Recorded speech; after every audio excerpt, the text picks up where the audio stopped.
In 2019, Will Smith came to The Tonight Show.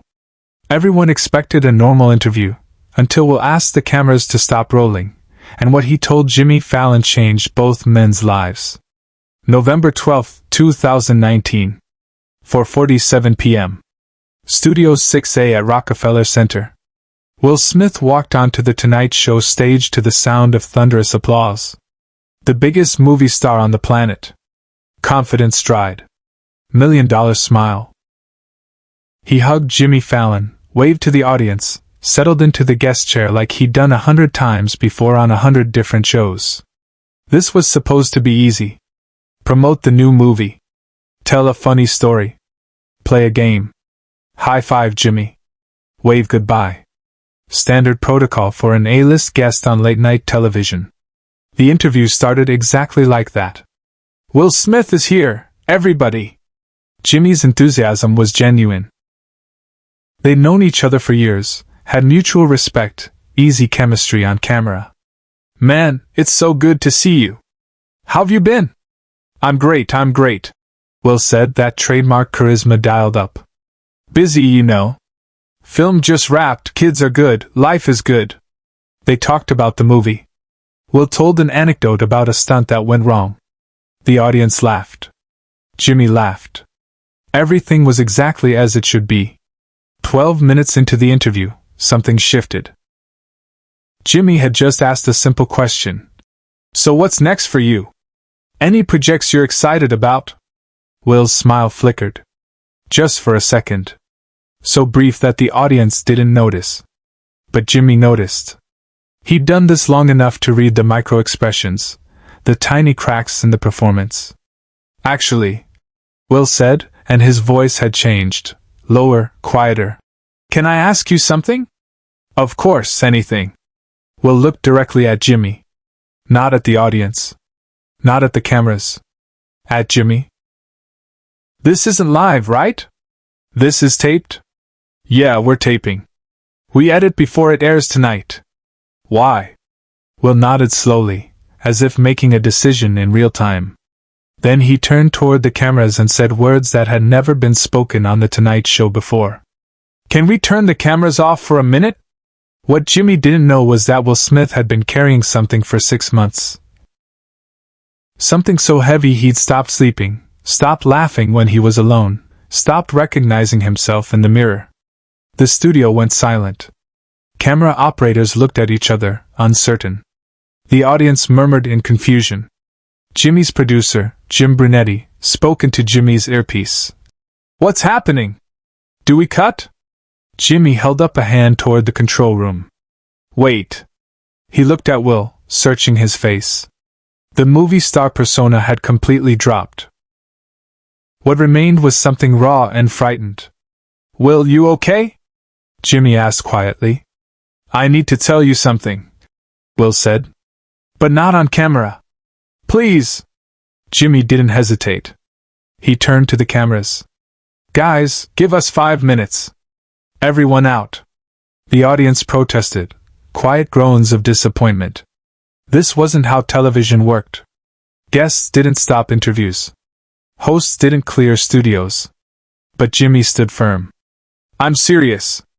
5 minutes. We'll be right back. It took 3 minutes to clear Studio 6A. The audience filed out, confused but compliant. Camera operators stepped back. Audio technicians removed their headphones. Producers retreated to the control room but kept the monitors on, not recording, just watching in case something went wrong. Jimmy and Will sat alone on that brightly lit stage, surrounded by empty chairs and silent equipment. Okay, Jimmy said softly. It's just us. What's going on? Will Smith. Action hero, box office king, the man who'd built a career on confidence and charisma, put his face in his hands. I'm not okay, Jimmy. I haven't been okay for a long time. To understand what happened in the next 20 minutes, you need to understand what happened 6 months earlier. May 2019. Will Smith's home in Calabasas. 2:30 a.m. Will couldn't sleep. Again. He'd been lying in bed for 3 hours, staring at the ceiling, his mind racing through the same loop it had been running for weeks. He got up quietly, careful not to wake Jada, and went to his home office. On his desk sat a folder he'd been avoiding for 2 months. Inside, medical records, test results, doctor's notes. All pointing to the same conclusion his physician had delivered with careful, practiced sympathy. Early-stage diagnosis. Treatable. Caught it early. You're lucky. Lucky. Will had smiled in the doctor's office. Nodded. Asked intelligent questions. Shook hands. Walked to his car. Drove home. And then sat in his driveway for 45 minutes, unable to move. The diagnosis itself wasn't the problem. The prognosis was good. Treatment was manageable. He would very likely be fine. The problem was what it triggered. For 30 years, Will Smith had been invincible. Or at least, that's what he'd sold to the world. The guy who could do anything. Rap star turned TV star turned movie star. The Fresh Prince who conquered Hollywood through sheer force of charisma and work ethic. The man who didn't fail, didn't break, didn't show weakness. That persona wasn't just marketing. It had become his identity. His armor. His prison. And now, holding medical papers that said his body was vulnerable, that said he was human and mortal and fragile, that armor cracked. Will realized something sitting in that office at 2:30 a.m. He didn't know who he was without the performance. He'd been Will Smith for so long that he'd forgotten how to be just Will. Worse, he had no one to talk to about it. His family loved him, but they loved Will Smith. His friends respected him, but they respected the persona. His industry celebrated him, but they celebrated the box office returns. Who could he tell that he was terrified? That he was exhausted? That he'd been running on empty for years and this diagnosis had finally forced him to stop and look at what he'd been running from. He'd spent 6 months carrying this alone. Going through treatment quietly. Smiling through premieres. Joking on social media. Maintaining the image. Until he walked onto Jimmy Fallon's stage and something inside him broke. Backstage, producers were frantically texting each other. What do we do? Is this a medical emergency? Should we call someone? But Jimmy had made his choice. He stayed. On that empty stage, Will was talking. Not the polished interview speak he was famous for. Real talk. Messy. Honest. I built this whole thing, Will said, gesturing vaguely at himself, at the studio, at everything. This guy who always has it together. Who always wins. And I've been him for so long I don't know how to not be him. But Jimmy, I'm so tired. His voice cracked on that last word. 6 months ago I got some health news. Nothing terminal, nothing catastrophic. I'm gonna be fine, the doctors say. But it made me realize. I haven't been fine. Not for years. Maybe not ever. I've just been really, really good at pretending. Jimmy sat completely still, his comedian instincts shut off, his empathy dialed to maximum. Will, I'm so sorry. Are you in treatment? Are you? That's not the point. Will interrupted. The treatment is fine. The health thing is manageable. But it broke something open, you know? Made me see that I've spent 3 decades building this fortress around myself, and I can't get out. And worse, I can't let anyone in. He looked at Jimmy with desperate honesty. I came on your show tonight to promote a movie I don't even care about. To tell stories I've told 50 times. To be Will Smith again. And I was doing it, I was performing, and then you asked me what's next and I couldn't do it anymore. Jimmy leaned forward. Why tell me? Why now? Because you're the only person I know who might understand. That statement hung in the air between them. What do you mean? Jimmy asked quietly. Will smiled sadly. Come on, Jimmy. You think I don't see it? You do the same thing I do. Every night. You put on the suit, you do the monologue, you make people laugh, you're everyone's friend. But when the cameras turn off, who are you? When you go home, do you even know who you are without the performance? Jimmy went very still. It was a question he'd never allowed himself to ask. I see you on Instagram, Will continued. Always happy. Always grateful. Always on. Just like me. And maybe I'm projecting, maybe I'm way off base, but I look at you and I see someone who's really good at being what everyone needs him to be. So good that maybe he forgets to be anything else. The control room went completely silent. Producers stopped texting. Everyone just watched the monitors, witnessing something that felt too intimate for television.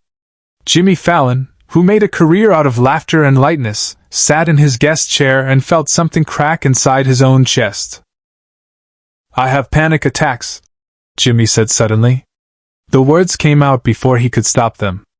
Not on camera. Never on camera. But before the show sometimes. After the show sometimes. I'm in my dressing room and I can't breathe and I don't know why. It was the first time he'd said it out loud. I love this job, Jimmy continued, his voice shaking slightly. I love making people happy. But sometimes I'm driving home and I realize I spent the whole day being Jimmy Fallon and I have no idea who regular Jimmy is. And that scares me more than I can explain. Will nodded slowly. So you do understand? Yeah, Jimmy whispered. I do. They sat in silence for a long moment. Two men at the top of their respective fields, admitting to each other what they couldn't admit to anyone else. They were lost inside their own success. Finally, Will spoke again. I didn't plan this. I didn't come here to break down or make this weird. When you asked what's next, I realized I have no idea. And I've spent my whole life knowing what's next. Planning it. Controlling it. And now I don't know, and I'm terrified, and I couldn't fake it for one more second. You don't have to fake it, Jimmy said. Not here. Not with me. But that's the thing, I do. Everywhere. With everyone. Because the moment I stop being Will Smith, what am I worth? Who wants that guy? The one who's scared and tired and doesn't have all the answers. Jimmy reached across the space between them and put his hand on Will's shoulder. I do. That's the guy I want to know. That's the guy I want to be friends with. Not the movie star. The real person. Will looked at him, eyes glistening. You mean that? I do. Something in Will's face softened. For the first time in 6 months, maybe in 30 years, he allowed himself to be seen. Can I tell you something I've never told anyone? Will asked. Anything. I'm not sure I like myself very much. The real me, whoever that is. I think that's why I built Will Smith. Because he's likable. He's confident. He's got it figured out. But underneath? I'm just a scared kid from West Philly who got really good at pretending. Jimmy's eyes filled with tears. Will, you just described exactly how I feel. Every single day. They looked at each other. Two performers, two perfectionists, two men who'd built careers on making others happy while slowly disappearing inside their own success, and recognized each other completely. We're kind of messed up, huh? Will said with a weak laugh. Yeah, Jimmy said, laughing too through tears. We really are. The laughter broke something. The tension released. They both exhaled. Thank you, Will said quietly. For stopping the cameras. For listening. For not trying to fix it or make it funny or turn it into content. Thank you for trusting me, Jimmy replied. For being honest. For showing me I'm not alone in this. Will stood up. Jimmy stood too. They hugged, not the performance hug they'd done when Will first walked on stage, but a real embrace between two men who'd just shown each other their hidden scars. What do we do now? Will asked, pulling back. Jimmy smiled. We bring the audience back in. We finish the interview. We promote your movie. We be who they need us to be. And then we remember this conversation. We remember we're not alone. And maybe we start figuring out who we are when the cameras aren't watching. Will nodded. Deal. The audience returned. The cameras rolled. They finished the interview with jokes and laughter and high fives. Perfect television. No one watching at home ever knew what happened during those 23 minutes when the studio went dark. But everything changed. Will started therapy 2 weeks later. Jimmy started too. They text each other now, not about work, about life. Real life. The messy, uncertain, beautiful parts. If this story moved you, subscribe and share it, because stories like this deserve to be heard. The footage of those 23 minutes still exists, locked in NBC's archives. Neither man will ever release it. Some moments aren't meant for broadcast. They're meant for healing.